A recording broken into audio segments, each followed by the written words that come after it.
I am Ferdinand Marcos, and I am the President of the Republic of the Philippines.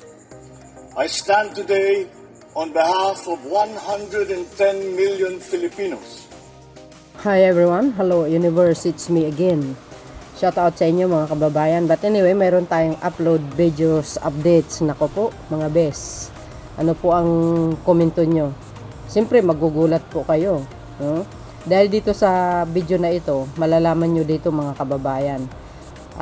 Ito si Secretary Herbosa. Kung totoo po ang akusa sa kanya, malalagay siya sa alanganin. Bakit? Matatanggal talaga siya dahil sa ginawa niya, no? Kung yan ay totoo. Pero yung source natin, isang attorney mga kababayan, no? Alam nyo, sabi ko nga, napakaswerte itong mga tao na ito. Inaasam-asam nila yung posisyon na yan. So I hope, 'di ba, sa mga sekretary, dapat gawin nyo yung nararapat. Kasi ano yun, karangalan ng buong pagkatao nyo bilang isang sekretary. Maalala kayo ng taong bayan pag maganda yung serbisyo nyo, na walang bahid na kasamaan or anomalya na ginawa ninyo habang kayo ay naglilingkod. Wow, mga kababayan. Alam nyo, ang Pangulo, mabait kun sa mabait. Sabi niya nga, di ba? Wala siyang pake, kahit kaalyado niya, pag gumawa ng hindi maganda, tanggal. Ganun siya kabangis, di ba? Kaya, sa nakikita ko, parang nag-uumpisa yata maglilinis talaga. Ay, nako. Alam nyo, okay naman to si Secretary Herbosa, guys. Pero hindi po natin alam ang buong kanyang pagkatao, sa kanyang pamamalakad. Okay naman, laging kasama ng Pangulo. Actually, kasama ng Pangulo ngayon sa India, no? So, maganda naman ang serbisyo niya. Pero sa kabila ng lahat, mayroon palang tinatago si Sir, si Secretary. Yan po ang medyo nakakasyak, no? Sa balitang ito. Manganganib siya sa pwesto. Alam niyo naman, ang Pangulo, hindi magdadalawang isip yan, natanggalin siya. If ever na totoo ito, mga kababayan. Yung source natin, pakinggan niyo po ito. Para kompleto detalyado, ito, shout out sa mga Marcos loyalists. Supporters, Filipino and OFW, shout out po sa inyo. Ito, panoorin nyo. Ito na! Attorney Rene Bueno. Ang pag-uusapan po natin ngayon ay tungkol sa kalihim ng kalusugan na si Teodoro Herbosa, na kasalukuyang naharap sa mga reklamong isinampa sa tanggapan ng Ombudsman. Ang pangunahing reklamo ay ang di umano'y pagpapakalat o distribution ng mga expired na gamot tungkol sa psychiatric medicines na nagkakahalaga ng 44.6 million. Nagmula ang mga reklamo sa mga empleyado ng Department of Health. Naku, patay kang bata ka. Nando dun sa lobby yung nagreklamo. At nakatuon ito sa pamamahagi ng mga gamot. Ipinamahagi ito o ibabahagi sa isang private organizations. Walang iba, yung Rotary Club of Quezon City. Malaking pag-aalala ito dahil sa proseso ng pagbili at pamamahala ng mga gamot sa kagawaran. Walang expired ang mga gamot.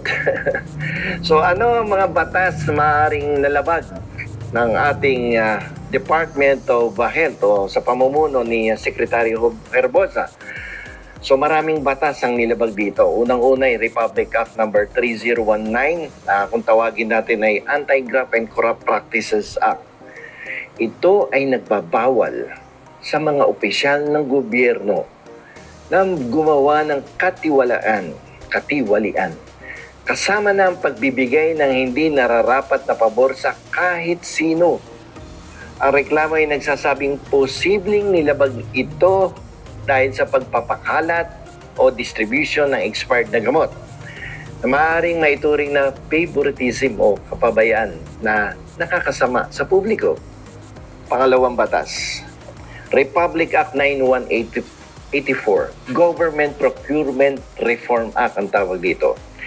Ang batas na ito ay nag-uutos ng transparency and accountability sa mga proseso sa pagbili ng mga gamit at serbisyo ng gobyerno. Ang reklamo ay nagsasabing posibleng nilabag ito dahil hindi umano sinunod ang tamang proseso kaya nakabili at nakapag-distribute ng mga sirang gamot. Ang isa pang batas, Republic Act number 5921 o yung Philippine Pharmacy Act. Ang batas na ito ay nag-aayos sa pagbebenta at paghawak ng mga gamot. Ang pagpapakalat, distribution ng mga expired na gamot ay posibleng paglabag dito dahil sa panganib sa kalusugan ng publiko. Delikado yung ginawa ng Department of Health na yan. Kayo kaya painumin ko ng expired na gamot pag di kayo maghapon, magdamag, nagtae. So ano yung mga epekto nito na dapat isaalang-alang? So malaki ang epekto ng mga di umano'y paglabag na ito. Hindi lamang ito nagdududa sa integridad ng proseso ng pagbili ng gamot sa ilalim ni Secretary Herbosa, kundi pati na rin sa transparency at pananagutan ng DOH, ng Health Department. Ang pagpapakalat ng mga expired na gamot ay delikado sa kalusugan. Nakakasira ito ng tiwala sa serbisyong pangkalusugan at maaaring magdulot ng masamang epekto sa kalusugan. Kailangan alamin kung ito ay kapabayaan, maling paggawa o sinadyang paglabag sa batas. Kung mapapatunayan na may sala si Secretary Herbosa, magiging malaking patunay ito na determinado ang ating Pangulong si Ferdinand Marcos Jr. na wakasan na ang katiwalian sa ating bansa.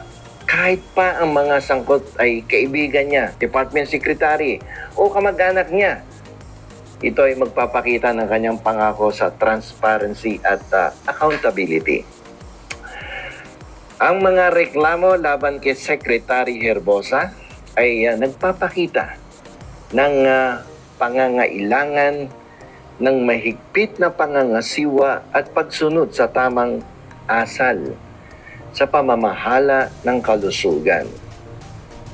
Mahalaga ang investigasyon ngayon ng Ombudsman para malaman natin kung sino talaga ang mananagot dito. Ano ba talaga ang nangyari? Sino ba talaga yung responsable? Ang resulta nito ay magkakaroon ng malaking epekto sa mga patakaran at gawain sa Department of Health at sa buong sistema ng kalusugan sa bansang Pilipinas. Alam nyo kung may katotohanan to, kung ako sa mga government officials involved, dapat mag-resign na kayo, magkusang loob na kayo at huwag nyo nang bigyan ng kahihiyan ng ating Pangulong si Ferdinand Marcos Jr. Sapagkat ang ating Pangulo ay aktibo sa kanyang programa na gusto niya nang wakasan ang korupsyon sa ating bansa.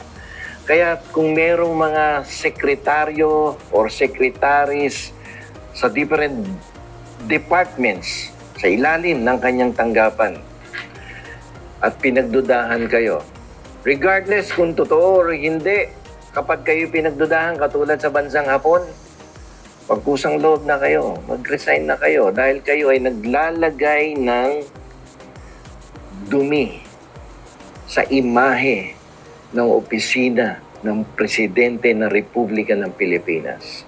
Sa Japan, agad-agad nagre-resign. Yung iba nga dumadating sa punto na nagsusuicide, yung tinatawag nilang harakiri.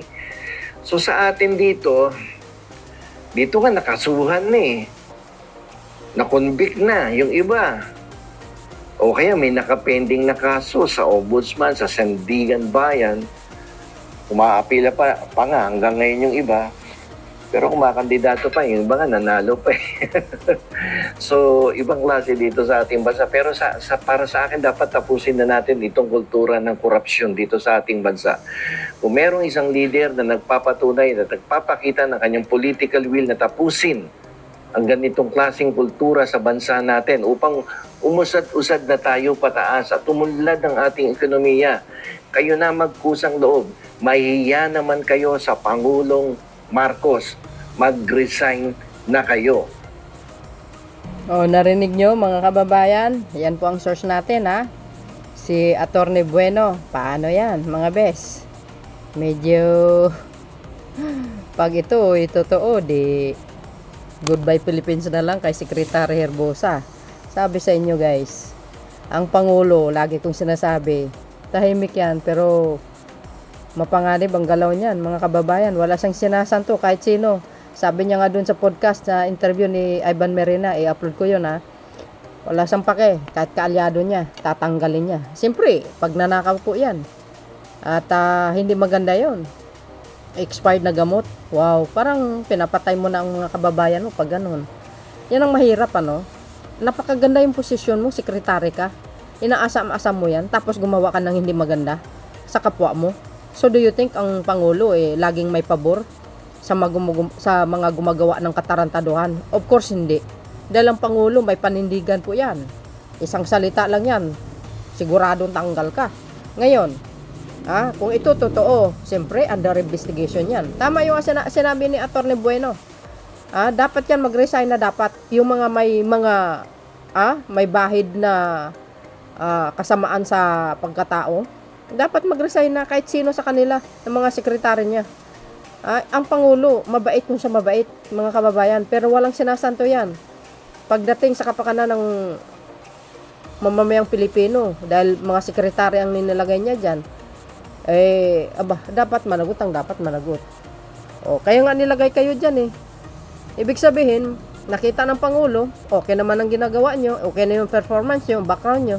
Ngayon, minsan, hindi natin din masasabi na ang iba umaabuso, hindi naman lahat. Pero, sabi ko sa inyo guys, nag-uumpisa na maglilinis ang Pangulo. Kung ito talaga may katotohanan, kakahiya naman sa Pangulo.